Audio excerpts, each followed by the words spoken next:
You're listening to Errol Parker and Clancy Overall, editors of the Batuta Advocate, on Desert Rock FM. Welcome back to the Batuta Advocate radio show, recording here in downtown Batuta. You're with myself, Clancy Overall, editor of the Batuta Advocate, and of course, Errol Parker, editor at large. How are you, Errol? Very good, Clancy. How are you today? Good, mate. Good day. I'm enjoying these now precedented times that we're in. Queensland has... how long's it been now? It's been months now since we've had an active case. I'd say going on years out in Batuta. Out in Batuta, most definitely. But in the city, the mutant strain popped up. One case in early January from obviously a hotel quarantine worker. And that young woman was on the train to and from work every day. Thankfully, it didn't spread anywhere else. But, you know, there was a snap 5-day lockdown, which Melbourne's just gone through recently, and Perth has as well. Now, we know a lot more about this virus than we did this time last year. We certainly know a lot more. Mm-hmm. Today's guest, Duncan McNab, has just released a book called The Ruby Princess, where he explores that moment in time when no one really knew anything about this virus, but we knew it was very contagious. We knew that it was time to actually stay at home. Yep. It was the sequel to SARS, the original one, except it was here. And it was rolling people. Yeah, and it wasn't just, you know, people in Hong Kong wearing masks. We all were. But we knew at the time of the Ruby Princess how dangerous this thing was.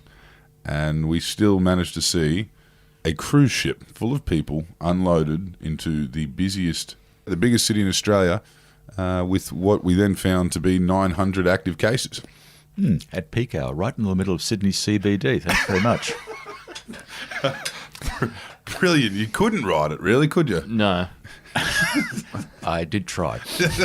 So before we get in, Duncan, what made you write this book and not turn it into a podcast series? I like writing books. Yeah. It's great privilege to write a book, great pleasure. And you get very itchy feet after a while. And I hadn't written a book for about 12 months. So I was desperately looking for a project. And Ruby Princess, I did the doco for Channel 7 about it, part of the team that put that together. And there were so many fast turnaround in television. If you turn around a doco in 5 days, you're probably going to kill yourself, which we almost did. But there were so many questions that came out of it. What about the crew? The crew was still at that stage on the high seas, cruising around off Sydney, wondering what the hell was going to happen to them. The passengers were getting sicker and sicker and sicker. People in northwest Tasmania were finding their hospital was closing because of the Ruby Princess problems.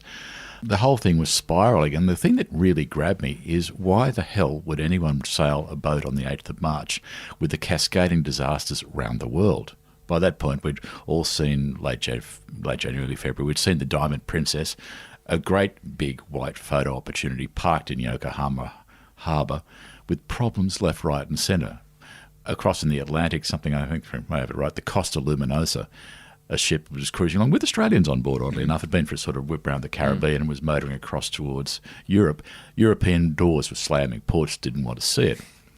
And back in San Francisco, the Grand Princess had gone off on a little whip down to Hawaii and was, by the stage the Ruby Princess left, was doing circles off San Francisco with the local authorities saying, how the hell are we going to get all these people off the ship? Everyone is getting sick.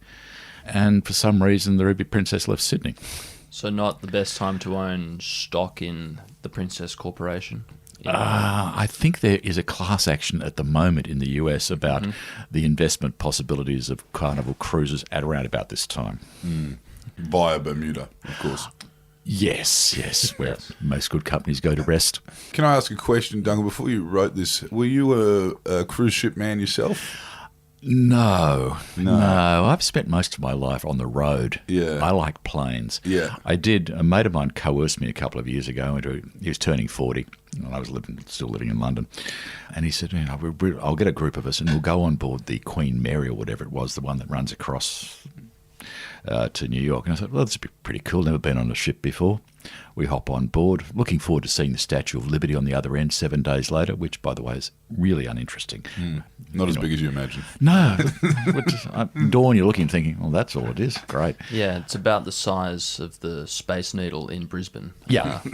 3 days into the cruise from leaving Southampton is dramatic. It's as boring as batshit. 3 days into the cruise, I'm looking up at planes thinking, why aren't we on that? Yeah. Or hunting for a U-boat or an iceberg or anything. I suppose cruising's a mindset for me. It's always about where you get there and you just get into the interesting parts of town. As a kid, I went first trip to New York, stayed at the Algonquin Hotel because I've been reading Dorothy Parker, as you do. Yeah. Got outside, and the doorman said, "Whatever you do, do not turn right. That's Times Square. It is dangerous." And I thought, bugger that for a joke. So when he wasn't looking, I immediately scarpered to the right and had a great time. Yeah. Cruise people, I think, they like the familiarity of it all. It's like parents used to, we'll always go to the same holiday house every year because we know it. Yeah, yeah. So it's it's good on them. They like that sort of thing. I'd rather go to the first red light district I can find and work from there. Yeah, right. So did you find yourself learning a lot about the types of people who jump on cruise ships in the middle of pandemics just because they love them that much? Yeah, I think a lot of them were just generally driven by, there are a couple of motivators. I thought, one, they booked the cruise and the cruise lines were saying, it's all cool, don't worry about it. And at one point, it's all cool, don't worry about it. And by the way, there are no refunds. Yeah. So there's that little kick over and we know what we're doing. It's reassuring. You've cruised with us before. Yeah. It'll be all right. State-of-the-art advice from the CDC in Atlanta, blah, blah, blah. It wasn't. Yeah. That's the problem. So they've gone there with the greatest of hopes and it's all gone to hell fairly fast. And coming out of a bushfire summer too, just 3-4 months earlier, that Circular Quay was almost like, you couldn't see through the air. So there was that feeling last year in Australia that it'd be good to... Phew, it's over. Yeah, it'd be good to see, the crisp waters of New Zealand. But yes. That was one thing that not many people really understood with the Ruby Princess early days was the fact that it only went to New Zealand and back. Yeah, it was. It had been doing these short cruises. It had come actually on around about bushfire when the bushfire season started in November 2019. Ruby Princess was fairly new on the run, so there's a bit of excitement about this big, glamorous cruise ship as well. And it was just doing the little sort of Toodle across, Milford Sound, blah blah blah, up the top and back. Yeah. Fast, easy, comfortable, people who wanted to see New Zealand. So the first confirmed case in Australia was on the 25th of January last year. Yeah, I think so, yeah. It was, and the day the Ruby Princess left, the 8th of March, Australia suffered its third death from COVID-19. Do you think that people were taking it seriously back then? I mean, what do you think the mindset of these people who were hopping on this boat was? I think they were...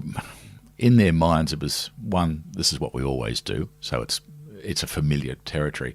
And what's happening overseas, what we're seeing with the first sprinkling of cases, it's only minor, don't worry about it. We've all been through the SARS, the demographic has certainly been through the SARS pandemic. I suspect some of them might have been through the flu pandemic of 1919. It's a very old group of people. They're reassured. So, and they're also looking at what's happening in the Northern Hemisphere, but it hasn't come here. Yeah. I mean... And I suppose a lot of us have grown up with that notion too of when you arrive back in Australia, the first thing you do is sprayed by somebody. So there's that great sense of security here.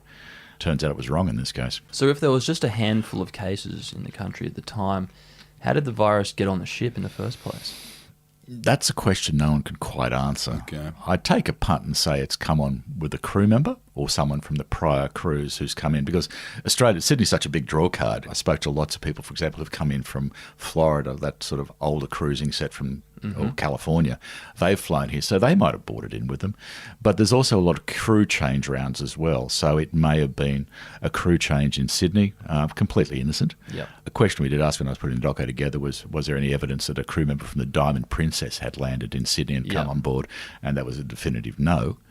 But as things started to come really unplugged, it was highly likely that a crew member working in the galley was responsible for the threat, crew member or crew members. I mean, and that's where other viruses, the norovirus, which has disastrous effects but nothing deadly, always starts in the galley and it moves swiftly throughout the ship. Everyone dining in the same place, touching the same bits and pieces. So I reckon it's the highest probability is a crew member has been responsible for the spread anyway. Yeah. Now, you're particularly good at tracking down, the logistics and, the communication, channels and breakdowns that happen. And you've written a few books before.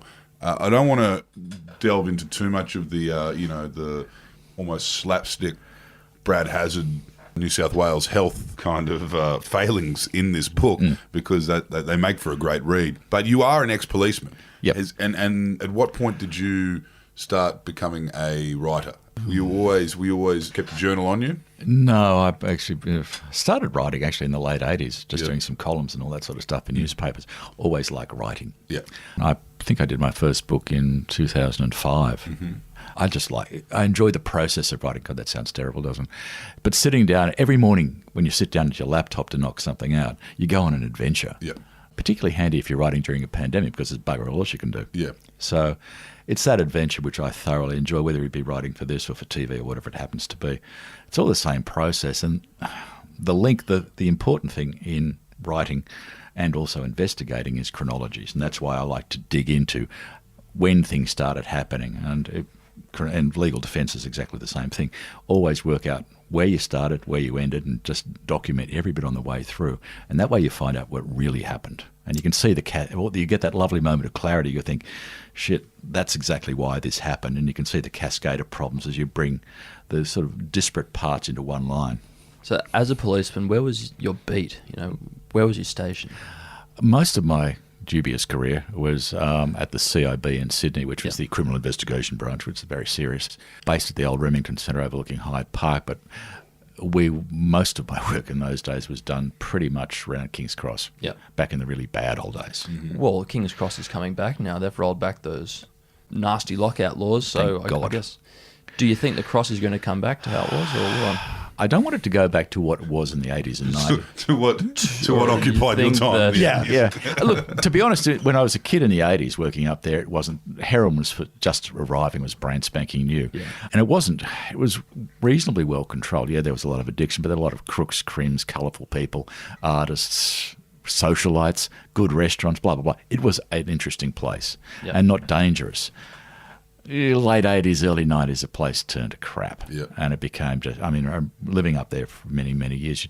In the morning, you'll learn, when you went out to get into your car, the first thing you did was walk around to make sure some poor bastard hadn't overdosed and wasn't under the back wheels. Yep. That's how bloody bad it was. Yeah, right. So if it comes back, I'd like it to go back to what it was in part, get the theatres going, get the old Minerva up and running again, bars, restaurants, but don't crush the colourful people that are there as well. Yeah. I remember my uncle used to live up there and he's reasonably well to do. But beside him there were a couple of sex workers living. There was a drag queen across the road. You'd walk into the pub and there was this great sweep of people, criminal records, colourful, entertaining, dodgy, all in 1 square kilometre. And that's what made it so bloody exciting, this incredible range of people. I'd like to see a lot of that come back, minus the heroin. Yeah. Now, in your writing, you're able to buck the trend of what a lot of people envision a police officer. A lot of people think cops are square and don't really understand, what you've just explained there is basically looking at these colourful identities as interesting. Yeah. With this book, The Ruby Princess, you may have made a few enemies, particularly within the New South Wales government. But you've written books where you definitely have made enemies, some that you might even worry about, would you say? Roger Rogerson, you wrote about... Well, he did offer to kill me at one point. But we caught up about 2 years ago in prison. Yeah.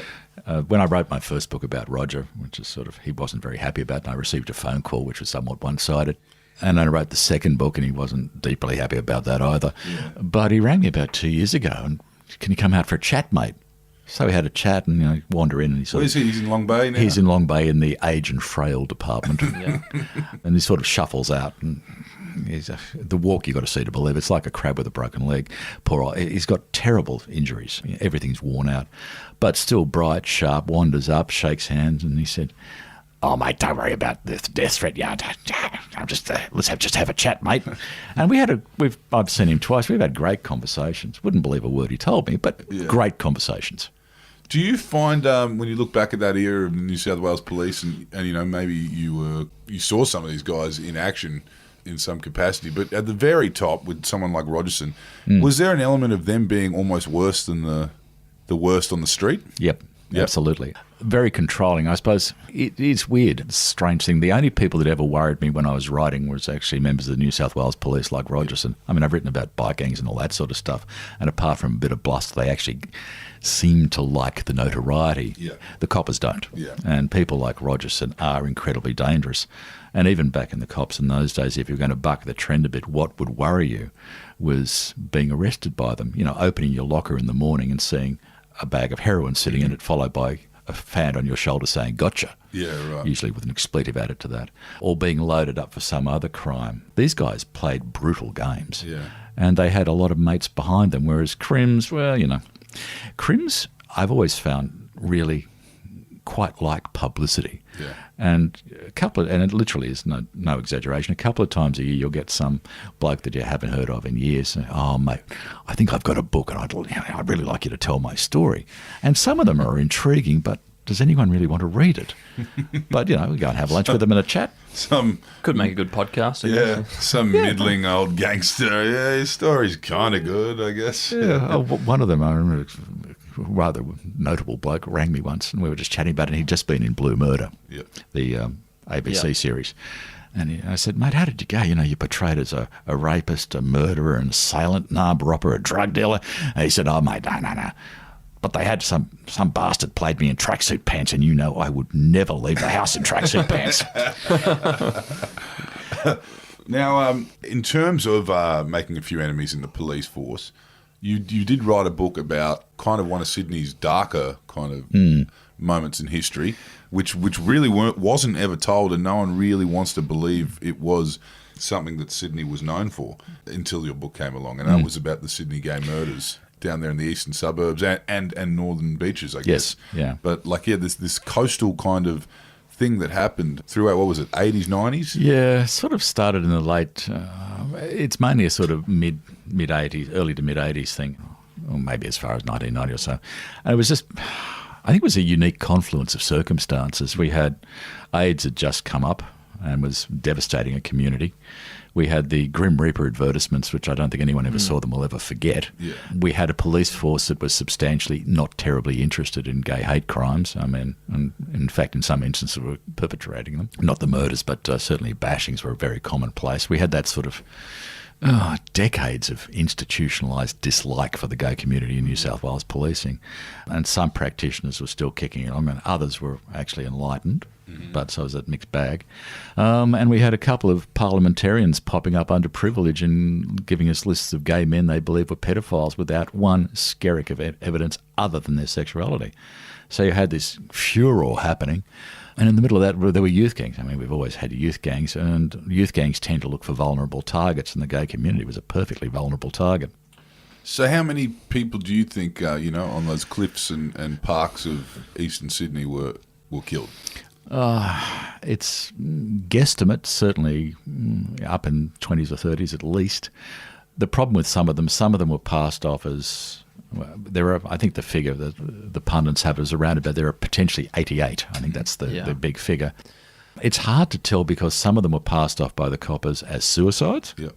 Others were passed off as misadventure. A bloke called John Russell ended up flat in his back on a rock underneath Marks Park with someone else's hair in his hand. And the original decision was that was just an accident. Bullshit. And the notable case that I suppose most of us have heard of lately is the Scott Johnson, 1988. Scott Johnson's found at the bottom of North Head, originally passed off as a suicide. Family battled for years. The media actually got on board as well. Reinvestigated finally, and a couple of years ago the coroner decided it was in fact a murder, and only passed out with delight around about this time last year when someone was actually arrested and is now before the courts, allegedly for this killing. Battled for 10 years to actually try and get that sorted out. So how would you even start an investigation that's that cold? I mean, where do you start? Go back to basics, I suppose. Again, back to the chronology, what you can prove, what you can't prove. In the case of Scott Johnson, my view was always that the investigation was flawed because they didn't look at it as a criminal event. For my money, and no matter what, you'll always look at it as the worst and then try and bring it forward. Yeah. So they went there, and I think the investigation was inadequate. And then shortly afterwards, Scott's partner popped up and said, he might have tried to commit suicide once or thought about suicide. And coppers said, well, congratulations, game, set and match, it's over. And for about 25 years, that's how it sat. But it doesn't until you actually push it, you realise it happened in a place that was very problematic. So assume that he was murdered, and if it wasn't, we'll work from there. And these things, it's always back to the absolute basics. Go through the cases, pull all the evidence together that you can and see where the mistakes happen. Sometimes investigations are pristine. They're absolutely spot on from start to finish. But sometimes they're not, and you look for the holes, what they should have done, what they shouldn't have done. I did one a couple of years ago for TV, the Bondi Beach murders. Yeah. And they happened in 1965. 4 years later, a bloke pops up as a red-hot suspect. The coppers take statements from the witnesses. The guy is looking very promising. Everything fits quite nicely. They finally go to interview him 9 months after they've got the information. By that stage, he's run off to the US and ends up in a murder spree over there. And the coppers just stamp suspended on the file. He's out of our jurisdiction. Yeah. It took them 9 months to go and talk to this bloke who was living in Ryde. Really? And just think, there's one you missed. Yeah. So, sometimes they do great stuff, sometimes it's not. And years later, and it's where the gay hate crimes, I think, are so important to keep talking about it, is because people get to middle age. I mean, these blokes committed their crimes when they're 17, 18 or whatever it is.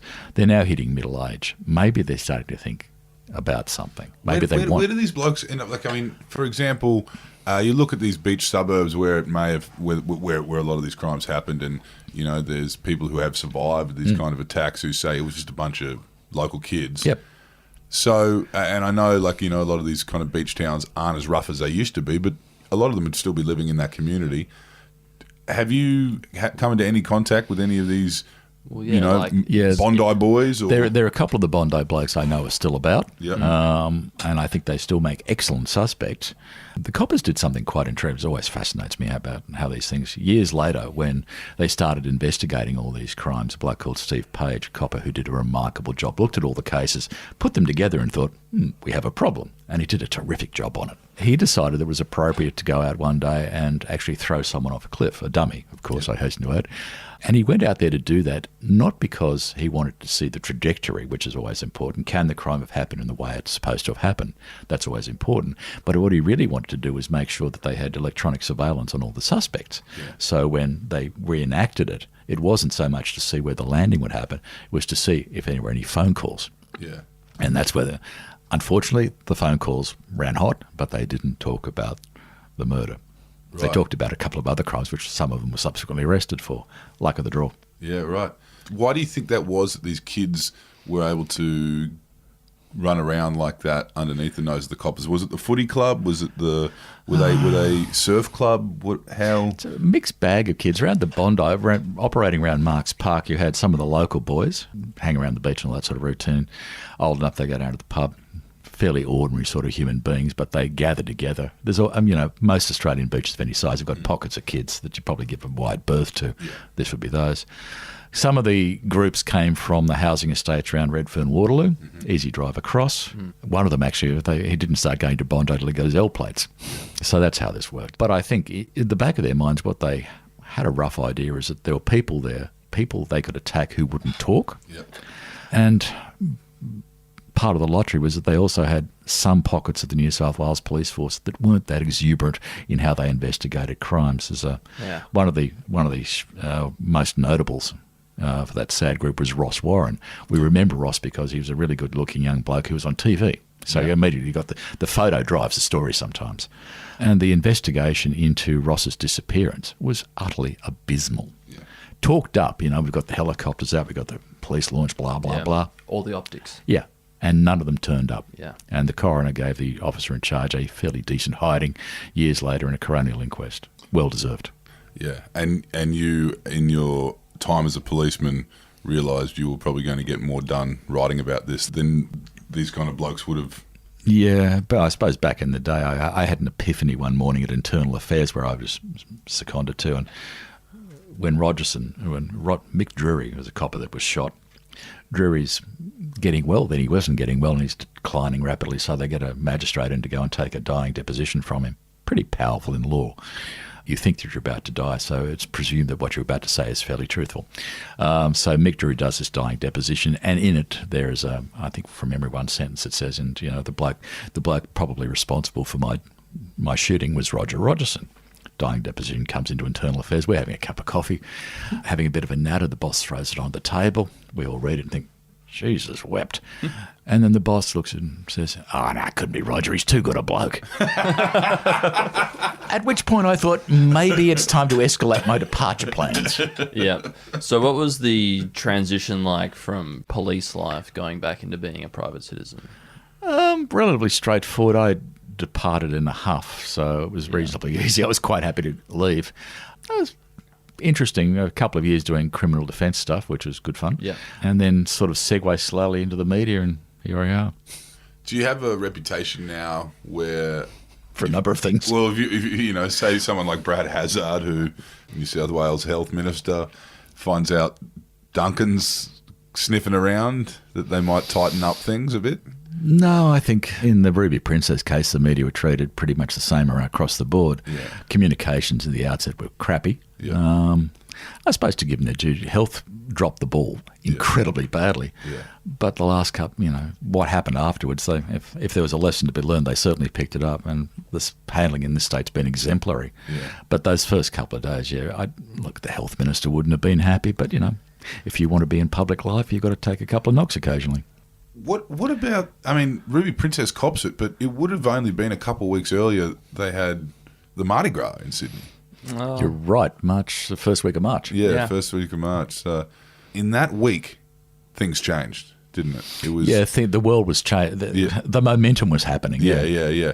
In that week, well, it was almost a worldwide 6-week lockdown, except for your Belarushes and a couple other They weren't that fascinated. It's actually a really good point. I don't think by that early part of March we quite grasped the problem was coming our way, and that's in part why Health had workshopped at some length what they would do, and human error stuffed it up. And the cascade of communications problems.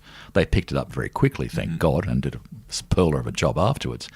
But, we were sort of in that rosy, very Australian period. Yeah. It's on the other side of the world. We'll be okay. It won't be coming to us. And yet it did. Was there much passing the buck? Yeah, very early days. It's typical of politics and public life. It's sort of a question of, no, he did it, no, she did it, blah, blah, blah. And they're all pointing their hand and fingers at each other, hoping to minimise the blame. I think the most interesting moment for me in the blame game, Peter Dutton was an obvious target, a popular target. I think it was March the 25th, when the shit was flying everywhere and blame was trying to be apportioned everywhere. The head of the... Michael Outram, the head of the Border Force, popped up one morning, did a press conference and said, "Congratulations, this is what happens when a ship arrives. Bang, 3 green lights." I thought, this is really good. This is actually smart. 3 green lights have to go off before we can let anyone off a boat. And congratulations, the ones that shouldn't have gone green is their problem, New South Wales Health particularly.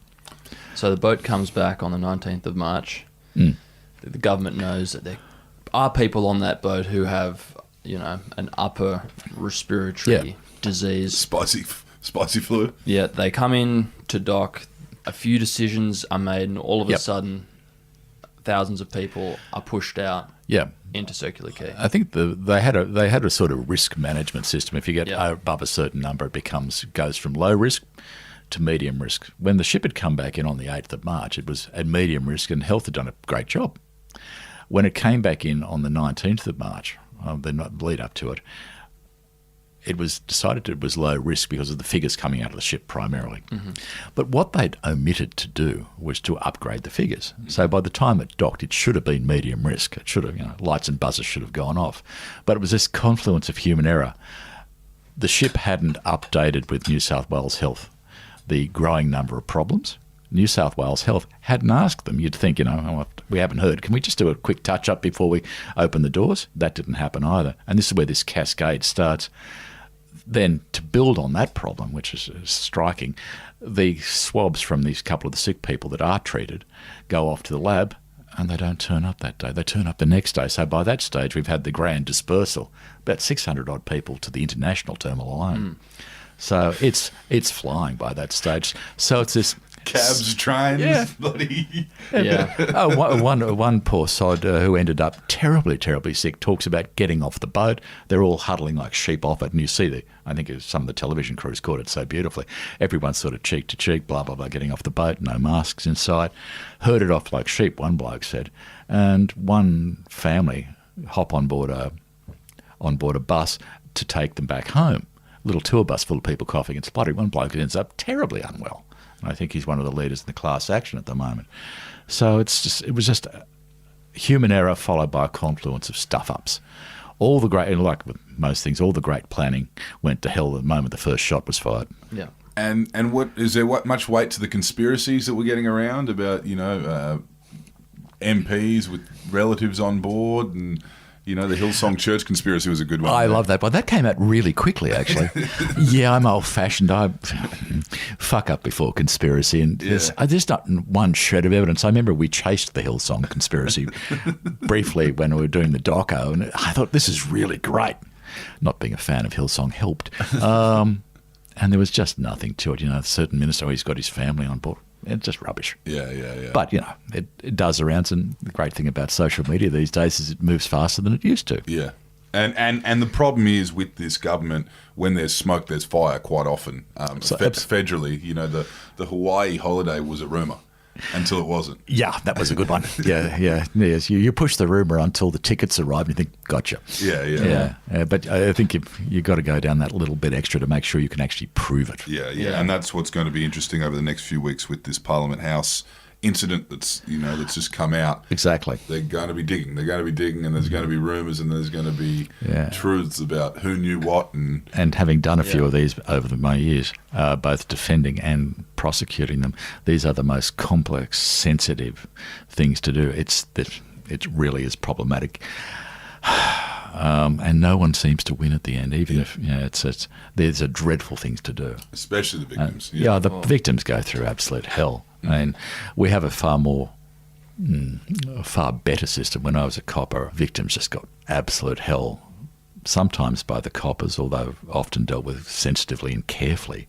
But get to court and was open slather. Yeah. And let's bash the victim up in the witness box, and that's just not on. Over the course of your investigation into this, did anything really truly shock you?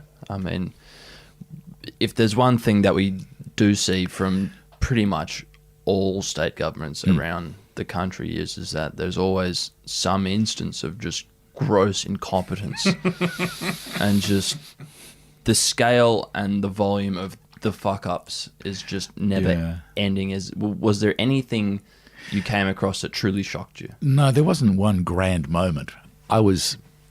The New South Wales end was just a very simple error, compounded. What struck me, I suppose, the most significant thing that struck me is just why the hell this thing left on the 8th of March. In what planet do you think that's a good idea?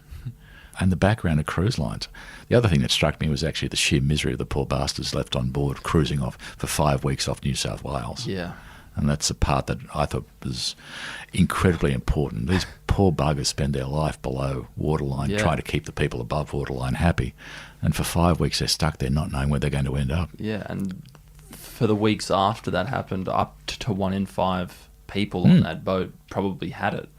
And it wasn't until early on into the Port Kembla episode that someone decided it was appropriate to close the galleys down because that's where the problem might have been.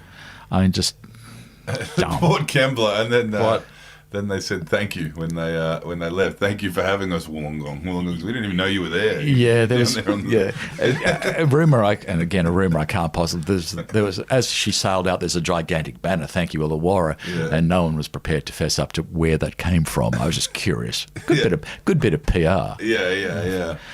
I mean, for when the cruise ships are back on in 2029.